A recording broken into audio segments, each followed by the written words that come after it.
காலத்தின் குரல் தனில் இறைவா உன் காலடி ஓசை கேட்கின்றது.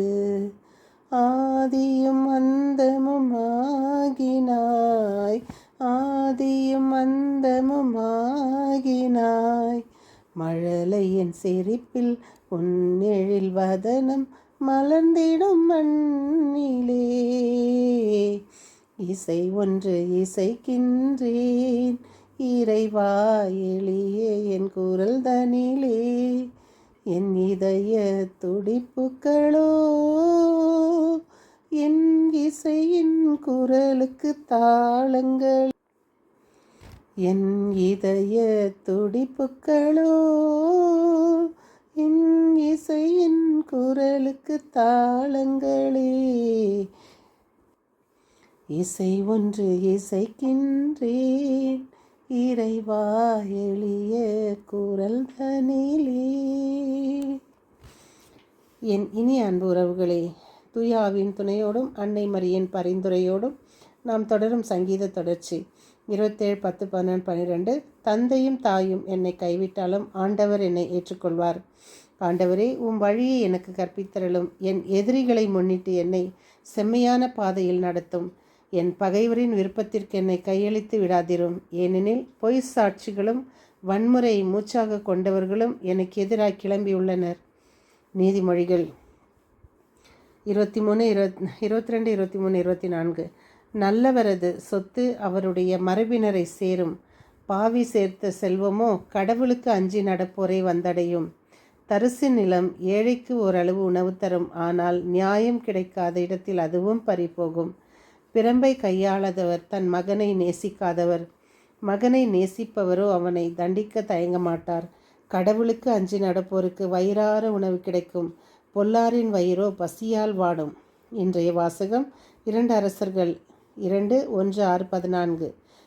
இதோ நெருப்பு தேரில் எலியா விண்ணகத்திற்கு எடுத்து சென்றார். எலிசா அதை கண்டு, என் தந்தாய், என் தந்தாய், இஸ்ரேலின் தேரே, தேரின் பாகானே என்று கதறினார். இன்றைய தூய நற்செய்தி வாசகம் மத்தேயு 6:1-6-16-18. எலியா மறைவாய் உள்ளதை காணும் உங்கள் தந்தையும் உங்களுக்கு கைமாறு அளிப்பார். தர்மம் செய்யும்போது தம்பட்டம் அடிக்காமல், வெளிவேடக்காரரை போல் புகழ்ச்சியை எதிர்பார்க்காமல், வலக்கை செய்வது இடக்கைக்கு தெரியாதிருக்கட்டும். ஆனால் அதேபோல் நீங்கள் ஜெபிக்கும்போது கதவை அடைத்து கொண்டு நீங்கள் உள்ளறைக்கு சென்று ஜெபியுங்கள். உங்கள் உள்ளத்தை காணும் தெய்வன் உங்களுக்கு கைமாறு அளிப்பார். நீங்கள் உபவாசம் இருக்கும்போது தலையில் எண்ணெய் பூசி. இயேசு தன் சீடர்களுக்கு கூறியது இது. பாருங்கள், நம்ம இப்போ எலிசாவுக்கு எலியா எலிசாவுக்கு கொடுத்த அந்த வரம் தான் அவருக்கு அதே ஆசிரியர் அவர் ஷாலை அடிக்கும் போது அந்த தண்ணீர் 2ஆக பிரிது அவர் ஆசீர்வதிக்கப்பட்டு அருள் பொழியப்பட்டு இறைவனுக்கு ஊழியம் செய்கிறாரு. 430ஆம் ஆண்டு பிசி பிஃபோர் கிரைஸ்ட் ஒரு பாருங்கள், வெளிவேடக்காரராக இருக்கக்கூடாதுன்றதுக்காக ஒரு சின்ன ஒரு இது டியூக்ளஸ் டியூக்ளஸ்ன்றவர் இருக்கிறார் இட்டாலியில்.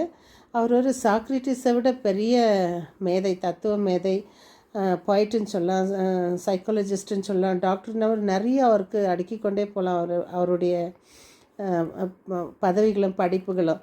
அப்போ அவருக்கு ஒரு என்னென்னா, அவர் கடவுளின் மக்கள் என்னை ஏற்றுக்கொள்ளணும் அப்படின்னு சொல்லிட்டு அவருக்குள்ளவே ஒரு அல்ப ஆசை. அப்போது நான் செத்தா மற்றவங்க மாதிரி சாகக்கூடாது, நான் என்னை யாருமே பார்க்கக்கூடாது, நான் யாருக்கும் தெரியாத இடத்துல நான் போய் சாகணும், அப்போ தான் மக்கள் நான் நேராக விண்ணகத்துக்கு எடுத்து செல்லப்பட்டேன் அப்படின்னு சொல்லிட்டு சொல்லுவாங்க அப்படின்னு சொல்லிட்டு இவர் தனக்குள்ளே என்ன பண்ணுறாரு, ஒரு கனவு கோட்டை. எல்லாருக்கும் ஒரு கனவு கோட்டை இருக்கும், அவருக்கும் அந்த கனவு கோட்டை. சரின்னா அந்த கனவு கோட்டையை கட்டி அவருக்கு சீடருங்க இருப்பாங்களே அவங்கள கூட்டின்னு ஒரு 50 பேர் சிசிலியா தீவுக்கு வால்கனோ பிளேஸ்க்கு ஒரு பக்கத்தில் வால்கனோ இருக்குது, அந்த பிளேஸ்க்கு போகிறாரு. போயிட்டு எரிமலை பக்கத்தில். ஆனால் இவர் அங்கே பக்கத்தில் ரூம் எடுத்து தங்குறாரு. தங்கிட்டு இவர் நைட்டெல்லாம் யோசித்து சரி டின்னர் முடிக்கிறார். டின்னர் முடிச்சுட்டு நேராக எல்லார்கிட்டையும் சொல்லிவிட்டு அந்த சீடருங்கக்கிட்ட இவர் பக்கத்தில் போயிட்டு அவர் யோசிக்கிறாரு, நான் இது உள்ளே குச்சிட்டேன்னா யாருக்கும் தெரியாது, நான் என்ன கடவுளாக ஏற்றுக்கொள்வாங்க, என்னுடைய மரணம் யாருக்கும் தெரியாது, நான் நேராக கடவுள்கிட்ட போயிடுவேன் அப்படின்ட்டுன்னு. ஆனால் இயற்கையும் சதி செய்து கடவுளும் அவரை மனுஷன்றதை ப்ரூஃப் பண்ணுறாரு பாருங்க. இவர் வந்துட்டு நேராக என்ன பண்ணுறாரு, போயிட்டு வேல்கனலில் விழுந்துடுறாரு.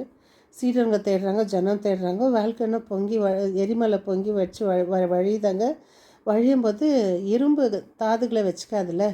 அப்போ அவருடைய காலில் இருந்தது இரும்பு செருப்பு வெளியே வருது. அப்போ எல்லாரும் தெரிஞ்சுக்கிறாங்கோ அவர் வந்துட்டு அதில் தான் செத்தாருன்னு. பார்த்திங்களா, நம்ம என்ன கனவு, என்ன கோட்டை, என்ன கட்டினாலும் இறைவன் என்ன நினைக்கிறாரோ நமக்காக அது தான் நடக்கும். நம்ம என்ன ஆடம்பரமாக நம்ம தம்பட்டை அடித்து நம்ம பெருமையாக என்னுடைய எஜுகேஷன், என்னுடைய பணம், பதவியின் மற்றவங்களை கீழே தள்ளி, மற்றவங்களை கேவலப்படுத்தி, அவங்களுக்கு எதுவுமே தெரியாது, அவங்களுக்கு ஒரு மொபைல் ஹேண்டில் பண்ண தெரியாது, அவங்களுக்கு ஒரு யூடியூப் தெரியாது, தெரிஞ்சுக்க வேண்டாம். நம்ம தெரிஞ்சுக்க வேண்டியது இறைவன் வார்த்தை, ஆண்டவருடைய வசனம். இதை தெரிஞ்சு உலகத்துக்கு நம்ம நல்ல மக்களாக வாழ்ந்து கடவுளுடைய பிள்ளைங்களாக வாழ்ந்தால் போதும். அதனால் இவரை போல் நம்ம வாழாமல் எலியாவை போல், எலிசாவை போல், ஆண்டவர் இயேசுவின் சீடர்கள் போல் வாழ முயற்சி செய்வோம். மீண்டும் சந்திக்கும் வரை உங்கள் அன்பு தோழி.